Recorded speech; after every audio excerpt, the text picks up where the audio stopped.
Om Sahana Vavatu Sahanau Bhunaktu Sahaviryam Karavavahai Tejasvinavadhitamastu ma Vidvishavahai.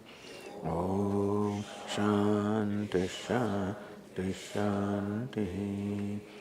Om Purnamadav Purnamidam Purnat Purnamudachyate Purnasya Purnamadaya Purnamevavashishyate. Om Shanti Shanti Shanti.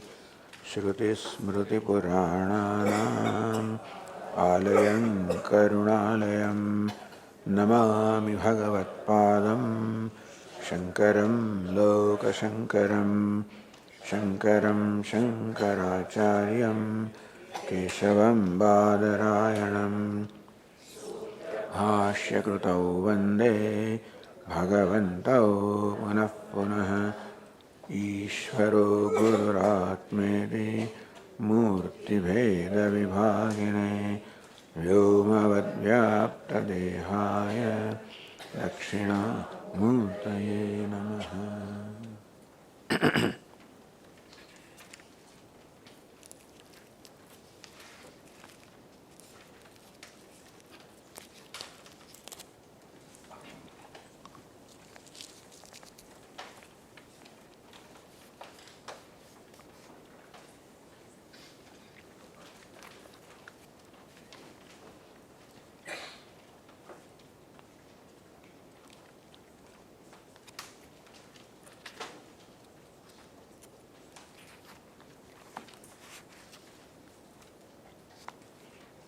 Let us recite the Shanti Mantra again. Om Purnamadah Purnamidam Purnasya Purnamadaya Purnamevavashishyate. Om Shanti Shanti.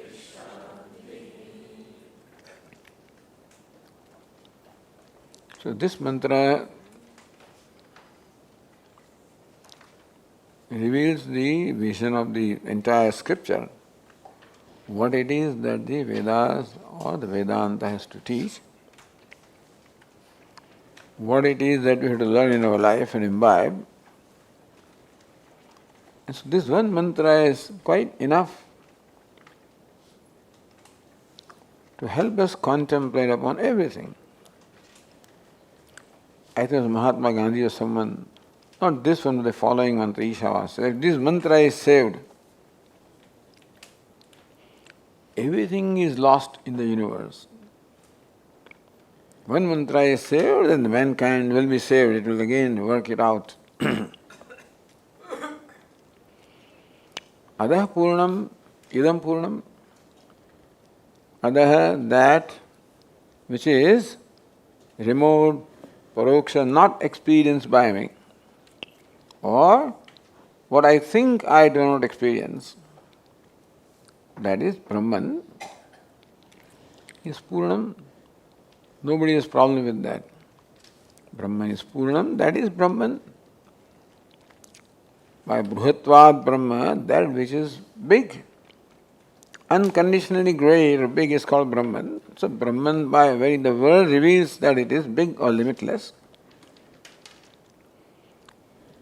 It's a very important thing to know that Vedanta says that the truth of this universe called Brahman, the self of all, Brahman, the word, is usually used for Jagat Karanam, the cause of creation. And primarily the material cause of creation. Like the clay is for the pots and pans, so also Brahman is for this universe of names and forms. And we'll have a chance to see that again in the next one's mantra. So that which is the cause of the creation which is therefore the self of the creation, which therefore pervades everything, is limitless. Vidatamulam adashakam.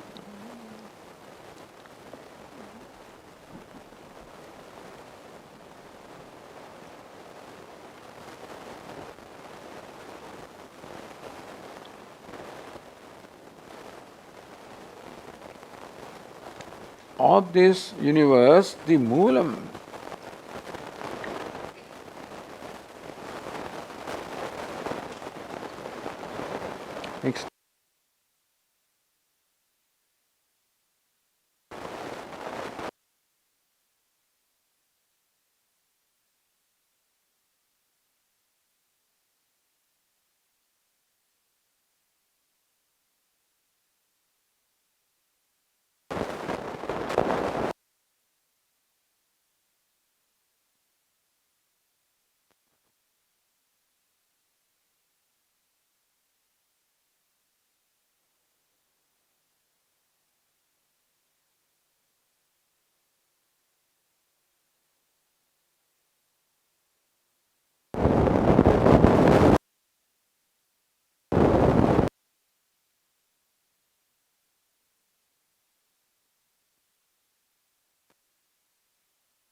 adah purnam, Brahman is purnam, idam purnam, Jivatma also is purnam.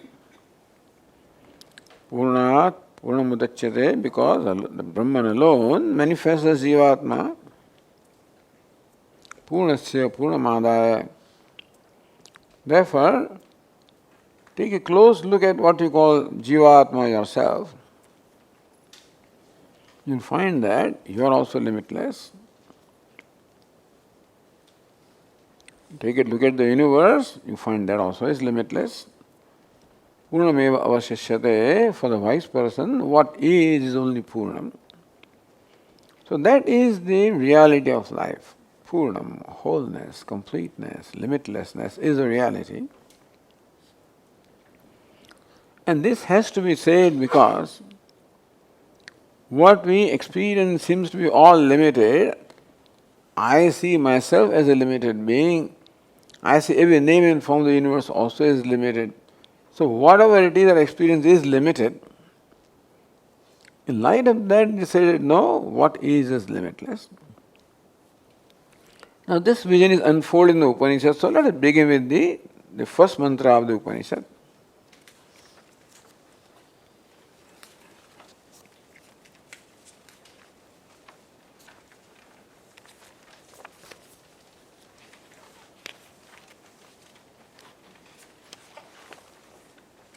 On your page 6.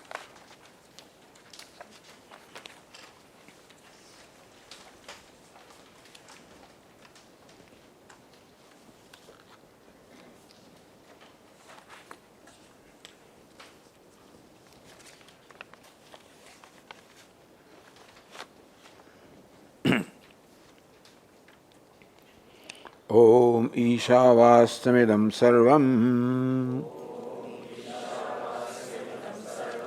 Yatkincha Jagatyam Jagate Tena Tyaktena Bhunjithaha Ma Grudah Kasya Svidhanam.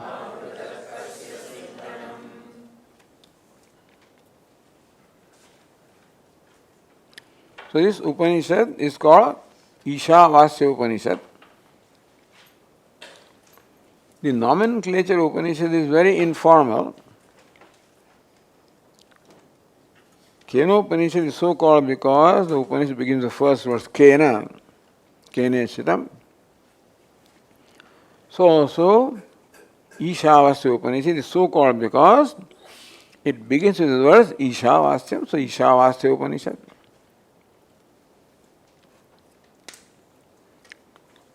Ishavasyam idam sarvam. Idam sarvam, idam, this. So we use the pronoun idam or this in English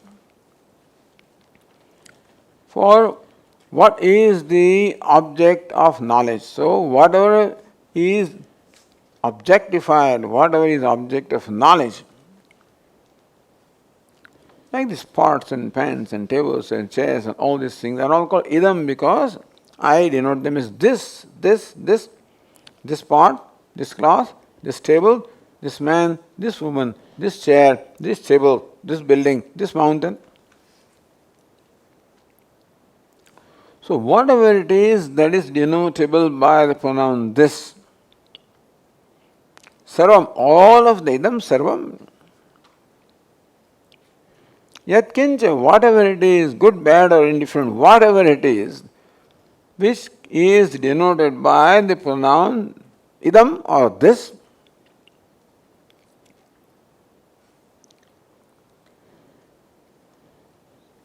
Ishavasyam. Vasyam, that is the verbal form that comes from the verb root vas. Achadane, to cover. Our vastra, for example, is a word also derived from the root vas, achadane, to cover. Vasyam should be covered. It's like an instruction. Vasyam should be covered. May you cover? Idam sarvam, whatever it is that is denotable by the pronoun this. Yet kincha, without any distinction,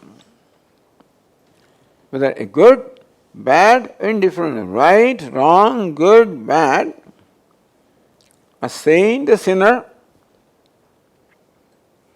a king or a beggar, whatever it is. So look at the broadness or the generosity of the vision. That all of this is to be covered by Ishvara. He says Vasyam, to be covered, Achadaniyam, to be covered by Isha, by Ishvara. This word Isha is the third case of the word Ish. That is the nominative, that's the Pratipadika, substantive. So, basically, the root is, in Sanskrit, the root is ish, in the sense of ruling. Ish means to rule. Now the commentators explain that to this root ish means to rule, they add what they call equip pratyaya. A suffix is added. To convert the root into a noun, you add suffixes. Like gam, gati, sham, shanti. So you add suffixes to convert a root into a noun. Simple process. Similarly, this original root is ish, in the sense of to rule. to that a suffix is added. It's called kvip pratyaya. It's a suffix which is added but disappears. Meaning that it does not bring about any transformation into the original root. Ish plus kvip is also ish. Except that without that suffix, ish means to rule. When the suffix is added, then ish means the ruler. The root ish plus the suffix kvip. Kvip is, it is unseen suffix, it comes and goes away. Therefore, now the root ish is a noun, which means ruler. Ish means to rule, ish again means ruler. And Isha is the third case of this word ish. The nominative singular is eat. Isha. So Isha is by Ish or by Ishvara. For our understanding, Isha means by Ishvara. What is meant by Ishvara? Ishvara or Ish is a word derived from root Ish, which means to rule. Means by the ruler, the whole universe must be pervaded. What is pervasion? Are they asking us to cover the whole universe with something?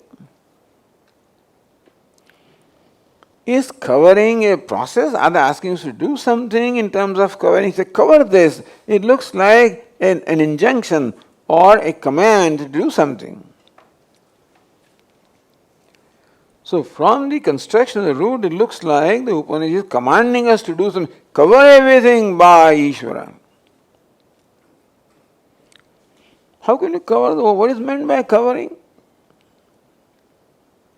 So covering here means see. By saying that all these ornaments are there, the chain is there, the bangle is there, the earring is there, the whole world of ornaments, cover them by gold. It's like saying that, may you cover this whole world of ornaments by gold. That's interesting. Covering ornaments by gold means what? Because ornaments are gold. And covering them by gold means, see that ornaments are nothing but gold. Big deal, Swami. What's the big deal about this? Or go to a more familiar example of Vedanta, the rope snake example. Everybody knows that example, right? Rope snake? Or is somebody who doesn't know rope snake example? Everybody knows. Oh, you don't know? Okay. Now that gives me a chance to tell another story.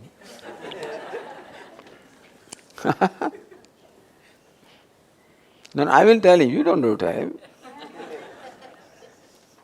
Oh, he's how do you not know this?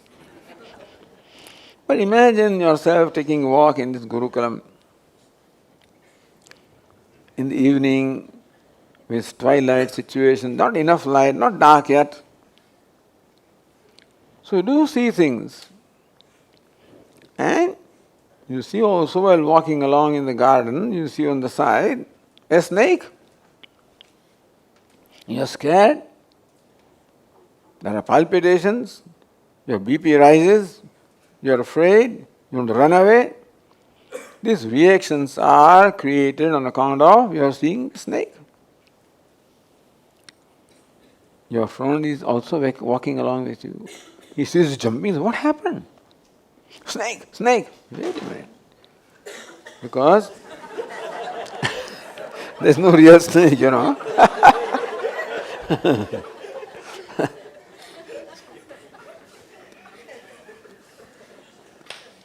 For the elephant, then perhaps we can, in this place, you can start elephant. The snake's not that common here, isn't it? No. Very common? Okay. Your friend is walking along with you and fortunately he has a torchlight. What happened? Snake! And he shows the torchlight. Turns out to be rope. So rope snake example means what is rope in reality is perceived by me as a snake. The object is one called rope and my perception of the object is snake. Not very unusual.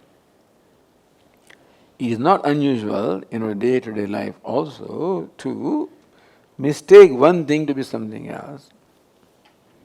Not unusual when in Ahmedabad taking walking on the sidewalk, a scooter friend is coming along, I raise my hands to greet him, he comes closer, then somebody else, and I start, I'm embarrassed. Just to hide the embarrassment, I start scratching my head.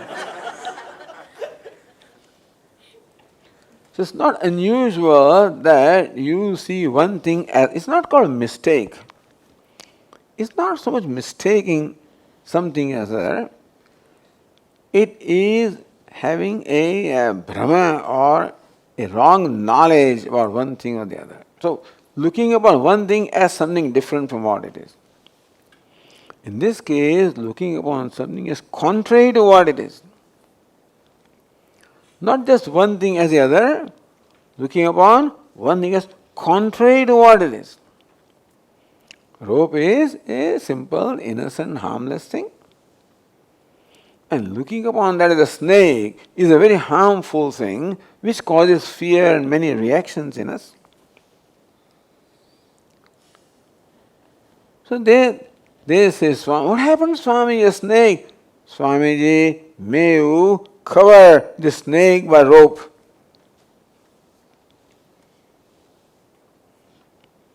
So this is a way of saying, cover all the ornaments by gold. No, that is easy. But here, cover the snake by rope. What does it mean? It means that, hey, what you think is snake is in reality rope. May you appreciate the fact that what you perceive as snake or what you think is snake, recognize that it is rope. So what is happening here? How do the Vedantas explain this perception of snake where there is a rope? They say that you are superimposing the notion of snake upon a rope.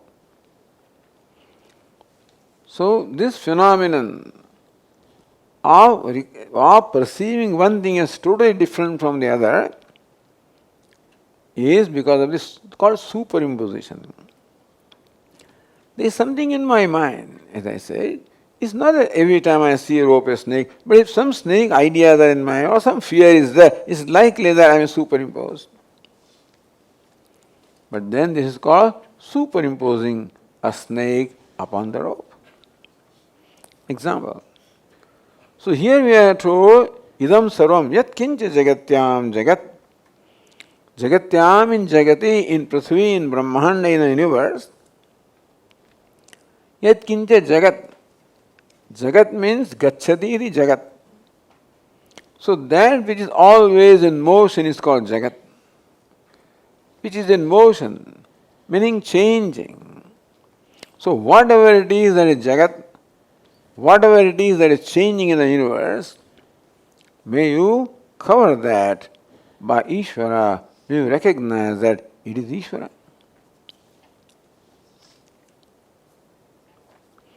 So covering means recognizing, seeing this fact. Even though Vasyam, the constructional root is that it is as though giving instruction that may you cover this, but really there is no instruction involved here. What is meant here is that may you see this universe as Ishvara. Now there can be two things there. We have a Pratima of Puja Swamiji there. May you see it there as Swamiji, No, what you see actually is a Pratima. But then they may say, may you see this as Swamiji. No, that is an instruction. They're asking us to do something. That where is Pratima? May you have the idea of Puja Swami upon that. So ask you to superimpose something there. Yes, Upasana. Upasana means mental worship, which means superimposing the idea of something exalted, something profound upon something that is profane, upon a stone image or a metal image. You superimpose the idea of a devata, of the guru, of some exalted entity. And this is for upasana, the worship. This is what we normally do. This is the Vedic culture is rooted in this. This is a deliberate superimposition. Adhyaropa that we make. What you see is a pratima, upon that you superimpose the idea of Lord Krishna, Lord Vishnu, Lord Shiva. So that pratima then becomes an alambana, becomes a prop for you to meditate upon something more exalted. So whenever they instruct this is when also the instruction is given, may you look upon this Pratima as Vishnu. Is the Upanishad asking us, may you look upon the universe as Bhagavan, as Ishvara? Could be. But no. Vasyam, Achadaniyam, may this universe be covered by Ishvara, meaning that may you see this universe as Ishvara. Like telling us, may you see the universe of ornaments as gold, which is a fact. Swamiji, every time you give an example of gold and ornament, let's see, they always give example of pots and clay. May you look at this pot as clay. Thank you, Swami. May you look at this ornament as gold. All right. So these Vedantins, by giving us simple examples, get away by claiming that they have communicated something very profound.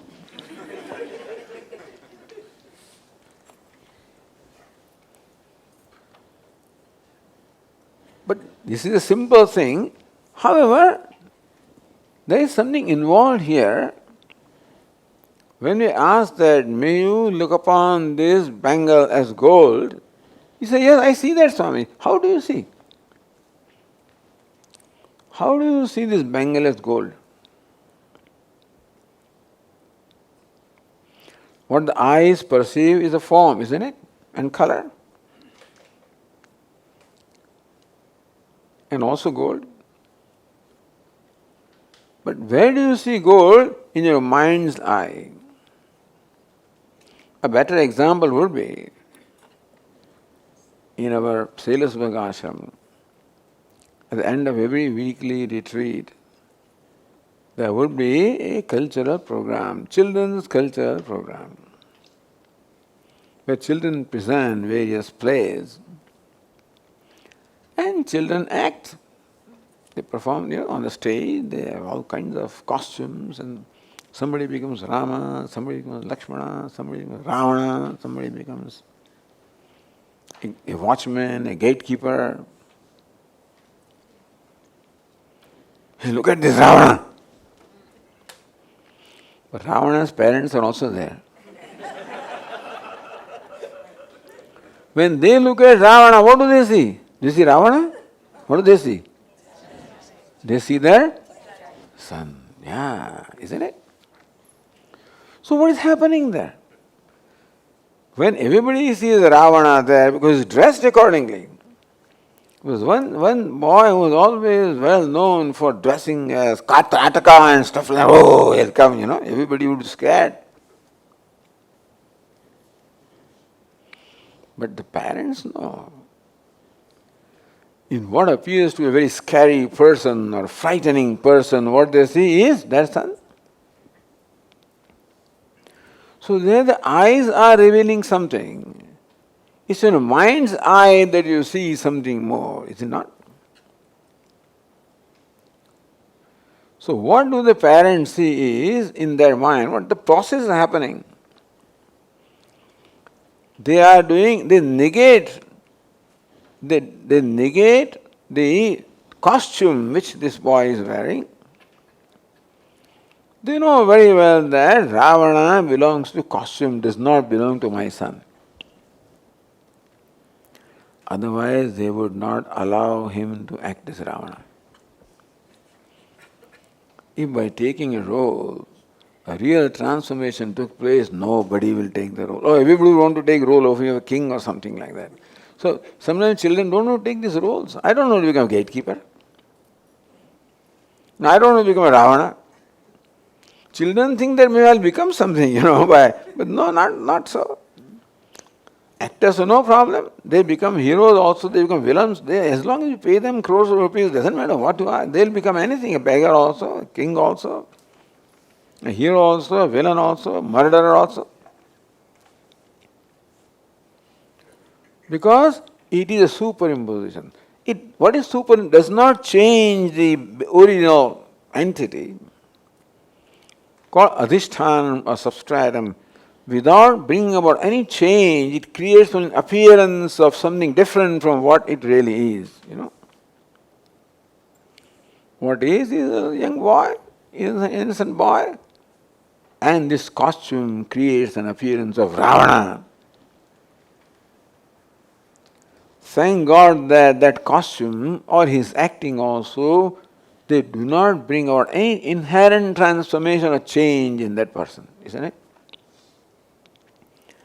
Then only these actors can afford to take variety of roles, because no real change takes place.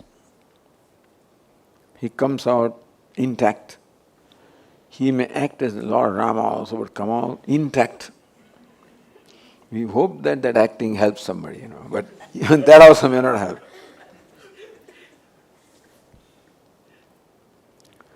Meaning that which is called substratum or adhisthana in Vedanta, like that actor, upon which the superimposition, because of that costume, creates an appearance of a good, bad, or indifferent person. He can be a saint, a good person, a sinner, a bad person, or some citizen, indifferent person. So this costume creates an appearance of good, bad, indifferent, a criminal, a saint, a sinner. All of these things belong to the costume and not to the actor who wears the costume. Is it not so? Now when you look at that actor, your favorite actor, sometimes they dress so effectively that somebody like me, I won't be able to recognize. Then my nephew is required, the Swami, he is the wise person. Say, hey, look at this criminal. No, Swamiji, he is not criminal. Who is he? He is Amitabh Bachchan. Where is he? Then he would enlighten me. Because there is Lakshana there.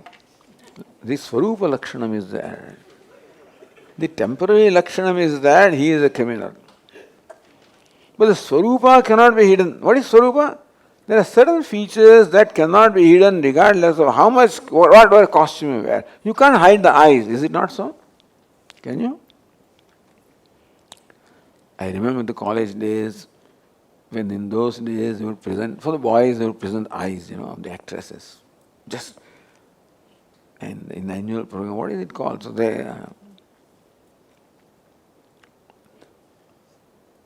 So then they will say, come on, who recognizes it? Everybody will recognize. From eyes they'll recognize the actress.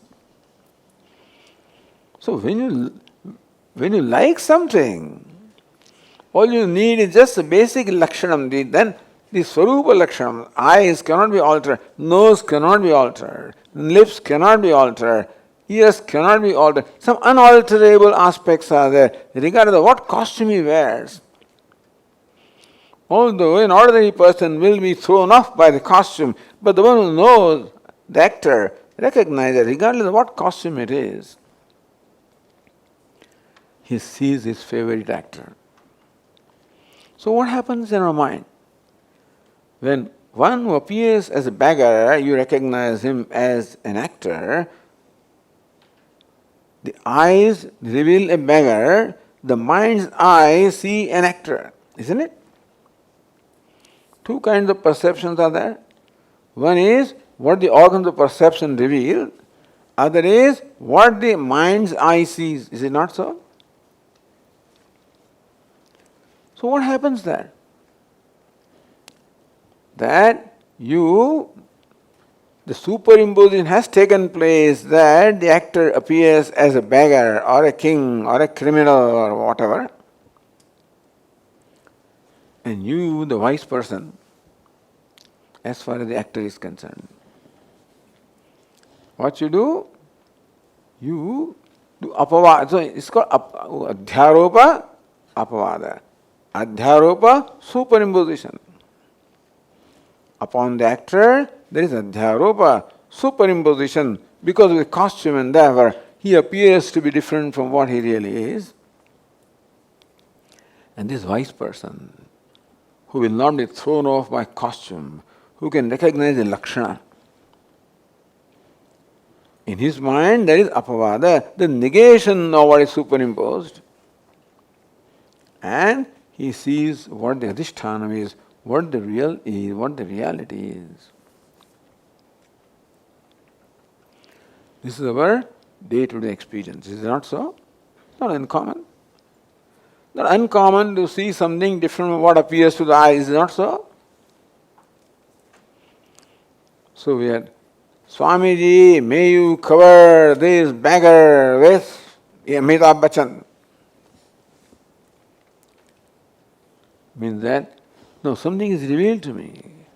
Swami recognized that beggar is an appearance. That A is what? The reality. Something similar is being told here. Ishavasyam idam swaram yat kincha jagatyam jagat. Jagatyam, the seventh case of the word jagati. Jagat is Prithvi or the Brahman in Brahmanda. Yat kincha, whatever there is. We have to see in the broadness of the vision that Ishvara is all inclusive. Yat kincha jagatyam. Whatever there is, Ishvara includes all of this. Is the most inclusive vision. Not that here is God and here is Satan, not that these two opposite entities are there. These days there is Saturn's rule going on, and so Ishvara is in the background. Ishvara's rule goes on, Saturn is in the background.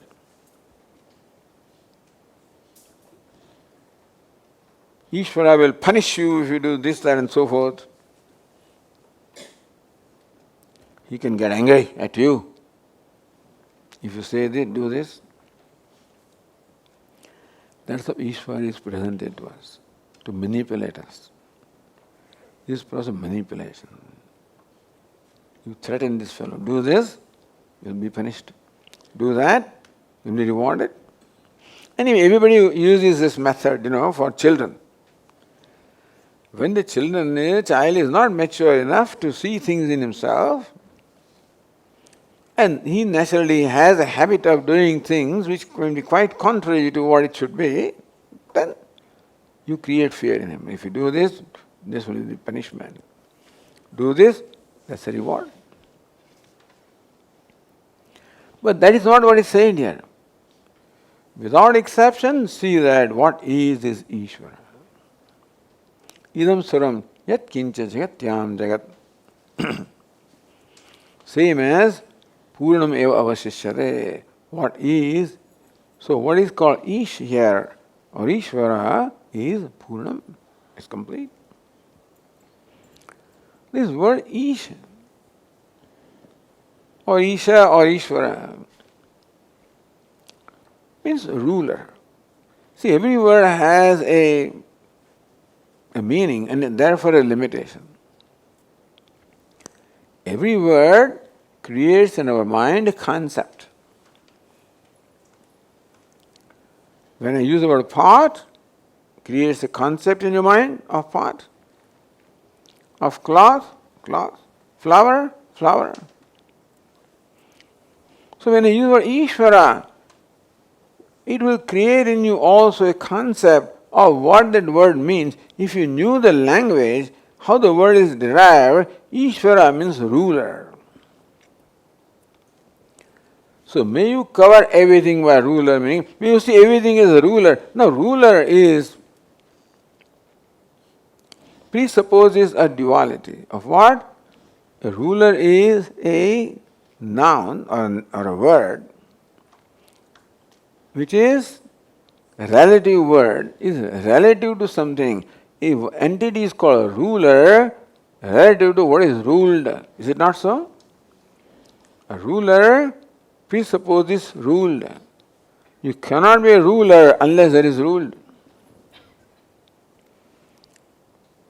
In one village, this inspector, the education inspector must have gone there somewhere once in a few years, and he was inquiring as to how many teachers, who is the principal? I am the principal, Acharya. How many teachers do you have? One teacher. How many students are? No student. This is called a school. And he was getting salaries of Acharya, etc. And how often do you come? Once in a week or something like that. But when you use the word teacher, it creates in mind an impression with reference to student, isn't it? A teacher presupposes student. A ruler presupposes ruled. Every word presupposes something. That is how a word can convey the meaning. A word can convey only a relative meaning. This is what the Mimamsakas tell us. A word will convey the meaning with reference to something else. Good. The word good conveys the meaning with reference to bad. Happiness conveys the meaning with reference to unhappiness. This is the nature of every word, by the way. That any word can convey to us the meaning relative to something else. There is no word that is absolute or that conveys meaning independently. Just think about it. Ishvara means ruler. That also conveys meaning in a relative sense.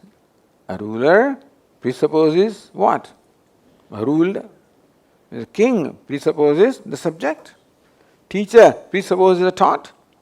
Father presupposes a progeny. Think of a word which does not presuppose something. In our language, there is no word which is not relative to something else. Therefore, and Vedas also do use words. Ishvara also is word, which literally means ruler. But ruler presupposes what? Ruled. So every word involves duality, understand. What I mean is that sapeksha, relative, meaning that it always presupposes something else in relation to which this is what it is. So this is ruler in relation to what is ruled. So Swamiji, you are asking us, the Upanishad is asking us, so everything is Ishvara, ruler. But that is with reference to ruled. A ruler is different from ruled. Is that what the Ishvara is? Ishvara is different from ruled, then it's good. But what it means that he does not include ruled, isn't it? If the ruler is different from ruled, then ruler will not include the ruled. Is it not so? When you think of I, it excludes you because you and I are opposed to each other. So any word will convey to us a concept which is not all, no word can convey a concept which is all inclusive, because every word only conveys what is relative, and therefore it excludes something. So even Isha, Ishvara, ruler also excludes ruled. So when you ask, look upon everything as Ishvara, that means ruler. That means what? The rule is excluded. Then what about ruled is not? Then rule is not ruler. If everything is Ishvara, everything is ruler, then what about the ruled? The moment you say it is ruled, means it is not ruler, isn't it? You say ruler, it is not ruled. You understand this? So how do you explain this ruler-ruled duality? What is duality? Mutual exclusion. Ruler excludes ruled, ruled excludes ruler. Then even if you see everything as ruler, still then you are excluding all the ruled, and therefore everything is not Ishvara. Yat kincha is not Ishvara. So what will you do? So here the Tikakara explains.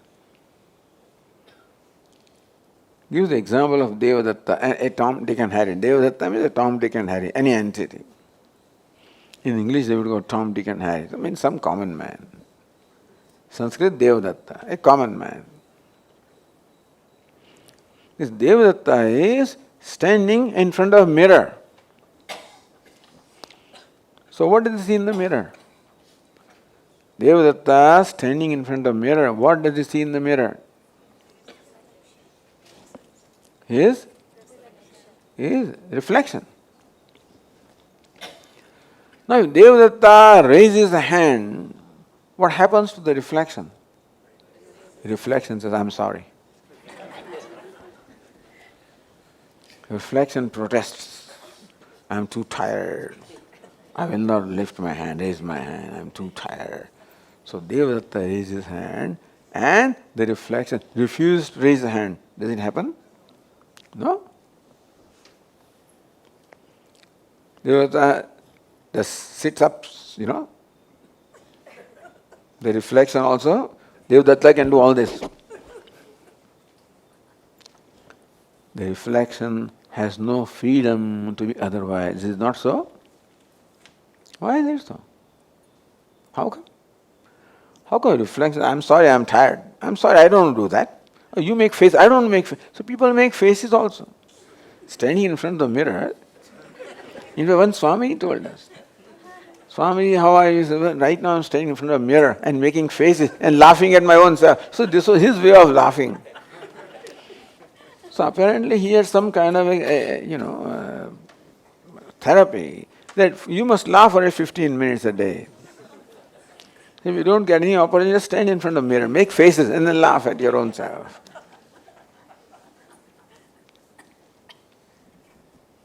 When can you do that? Only when the reflection responds. You are doing this face, the reflection stands like this.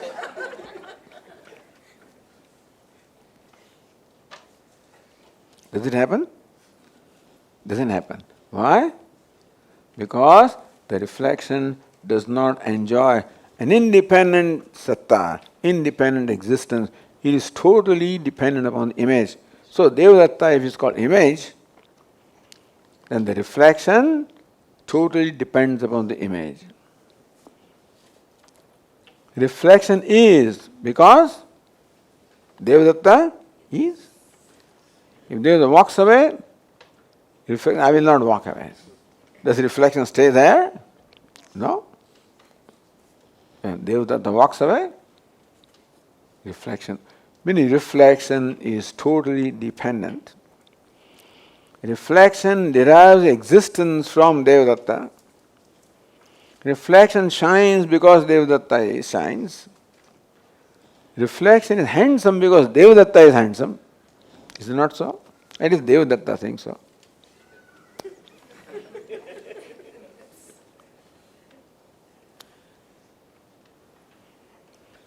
Thus, reflection has a totally dependent reality. Devadatta has independent reality, meaning that Devadatta does not depend upon anything or anyone else to be what he is.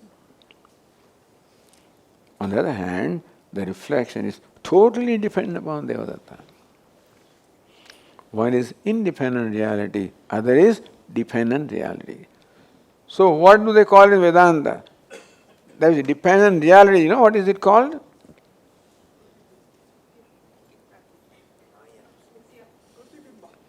It's mithya. What is it called? Mithya. What is satyam? That which enjoys independent reality. Meaning that which does not require anything else for it to be. What is mithya? Which requires something else for it to be.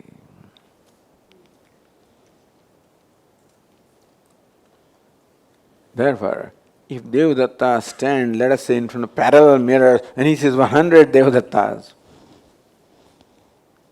does he get scared? Why? Suppose mirrors are of different kind, a concave mirror, a convex mirror, a variety of mirrors, and Devadatta, like I gave the example just yesterday. If Devadatta appears handsome, then it was funny, fat, lean, tall, short, the mirrors can make appearance of many things depending on the nature of mirror. Meaning that the way the reflection appears is determined not by Devadatta. By whom? By the mirror. That's why people change mirrors. You buy the mirror, no, so this is not good. This mirror doesn't show. So this mirror is no good because it seems to only enlarge all my problems, whatever there is of the face. This mirror is stupid. Every little thing is, and magnified. I don't want this mirror. Mirror also, we want something that shows us in good light, isn't it?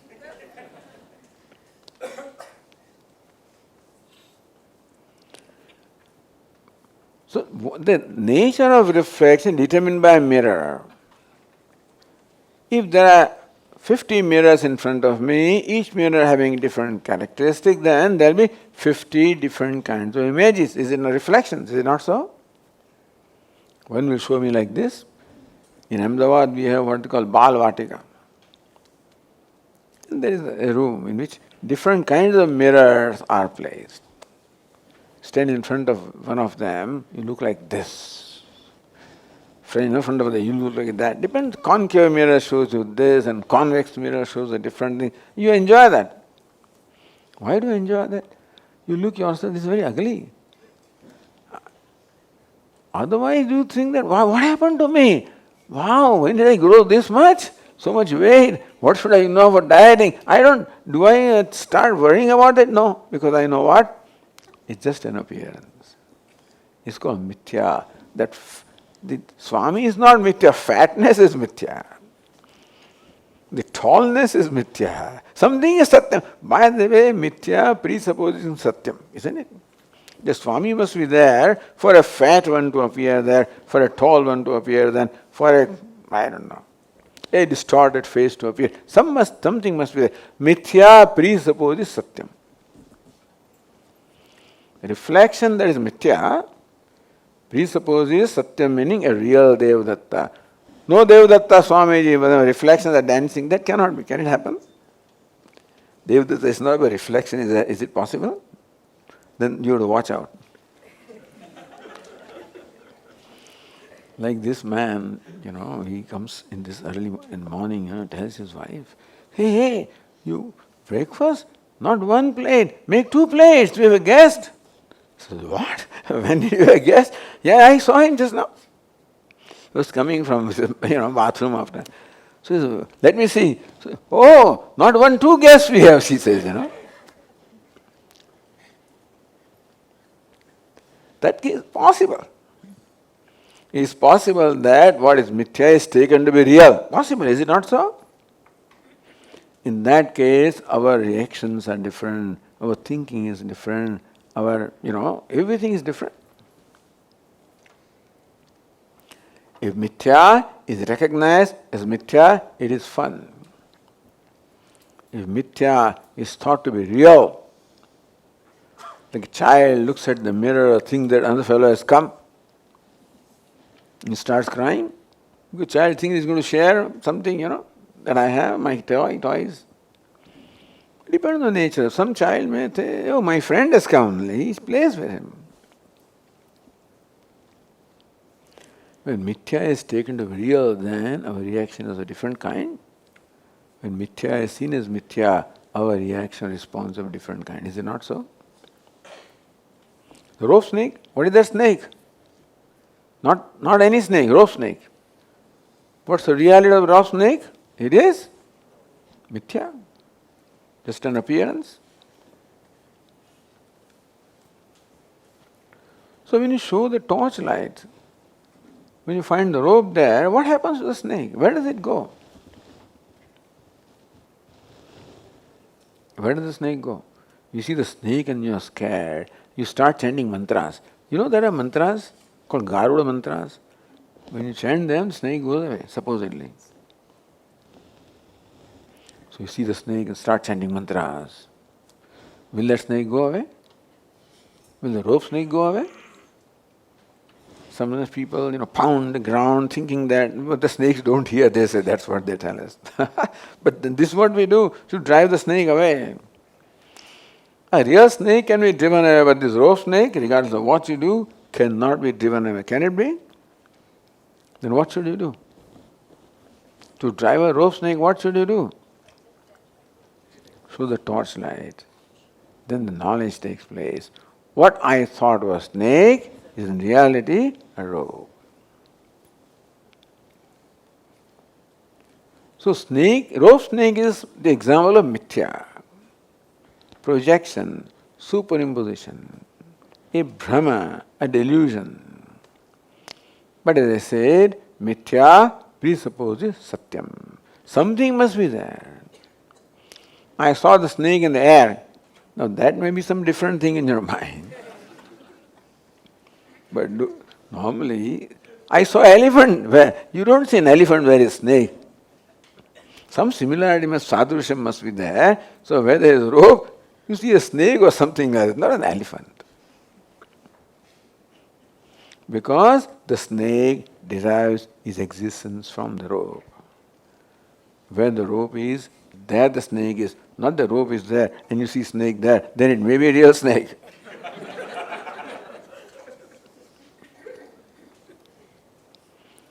What's the length of the snake? The length of the rope. What is the curvature of the snake? Curvature of the rope. The shining of a snake? The shining of the rope. The snake derives its existence. Satta, its furti, appearance, all of these from the rope. Or the Vedanta will say that the rope appears as the snake. Because what is this rope only? And therefore, rope appears as a snake. Snake is the appearance. So what is mithya? Mithya is appearance. Of what? What is real. And we said, mithya presupposes real. Reflection presupposes an image. The mithya snake presupposes a real rope. So another way of saying is, you see the snake, or you can say that what is rope appears in the snake.